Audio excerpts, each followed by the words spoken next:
one other thing you should always do after any practice, even if your paint is great and your gun shoots great, you should still work with your eyes, okay? So, even after cleaning the bolt and work on the ram, you should check the eyes. Even if you have a great practice with great paint, you don't have any problems, you should still check the eyes and give them a cleaning. So that's what we're going to do next. We're going to unscrew this screw. I'm going to place it right there, and we're going to take off our eye covers. Now, the paint that I was shooting was Stinger paint, and as you can see, these eye covers are still pretty darn clean. You know, any moisture, anything that's on them is just from general use, and they don't really require cleaning. Nevertheless, since we got them off, we might as well take a rag and just clean off any moisture buildup, any paint residue, anything, because, well, why take a chance? We're going to clean it off.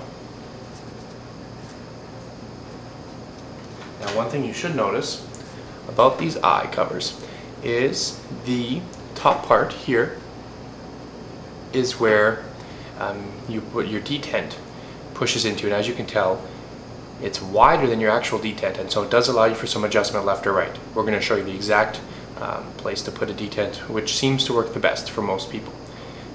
Now, this long channel down the middle is where your eye wires run, and so you want to make sure when you're putting it back together that your wires are running down the channel. Lastly, this little hole here is where the screw goes through. So that's the opposite side. This is the side the gun sees. This is the side that you see. Now, as we're going to tell here, here's our NME. Now we've got our detents, we're going to take out for now, and we have our eyes, which we are also going to take out. So, here's our eye, like so. Now, as you may or may not be able to tell, the eyes actually have an O-ring on them as well. And if memory serves me correctly, they are a number 6 O-ring as well. Same that was on your ram. Now these ones have urethane O-rings. If you want to replace them to Buna O-rings, you can. So far I've been running one with Buna, one without, just to see which tend to hold up longer, which tend to work better, which tend to seat themselves better. And so far I've noticed that in one instance a Buna was superior, but other than that, so far they've been pretty much the same. But if you ever need to replace these O-rings and you use up all the O-rings in your parts kit, probably go with the Buna because they are cheaper than urethane and they seem to be at least as good, if not better. So we have our NME and we have our detent. Now, one thing that you have to realize when you have a detent is that you want the detent. You can tell when you look at it straight from a parts kit that the detent will actually be, will have a rounded tip. And this rounded tip is usually the easiest way to tell whether or not the detent is new and it's in good condition.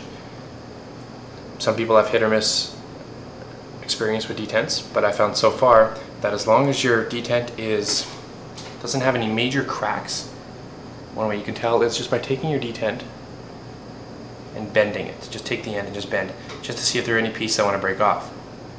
And if there aren't any pieces that want to break off, the detent's probably good. If it doesn't have a rounded tip, if that tip is gone, I'd say it's up to you whether or not you want to use it. Personally, if I have extra detents, I would change it out, but it's your call. This detent's looking good, so I'm going to put it back. Now, on our NME, we're going to take our detent and we're going to put it basically in the middle,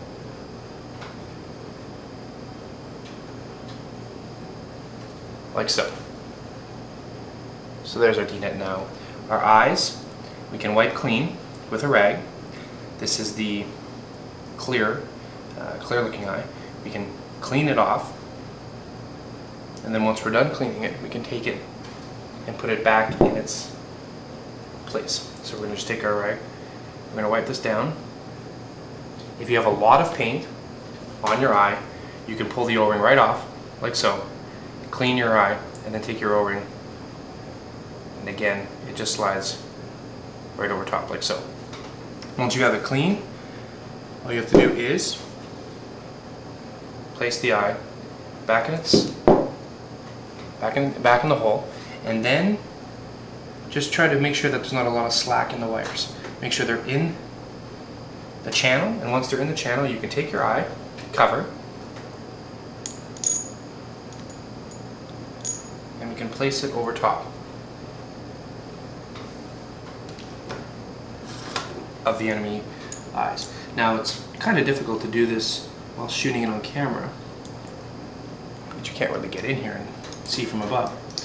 But one thing you will notice is that the eye covers will slightly raise up. They follow the contour of the grip, and so if you're trying to get your eyes straight, you might be running into some problems. So once we tighten them down, you don't have to over tighten them. Just tighten them so they're tight, and maybe just a little 1/5 of a turn, just a little. I'm going to tighten. So these eye covers on this side are completely done. Now we're going to do the exact same thing on the other side.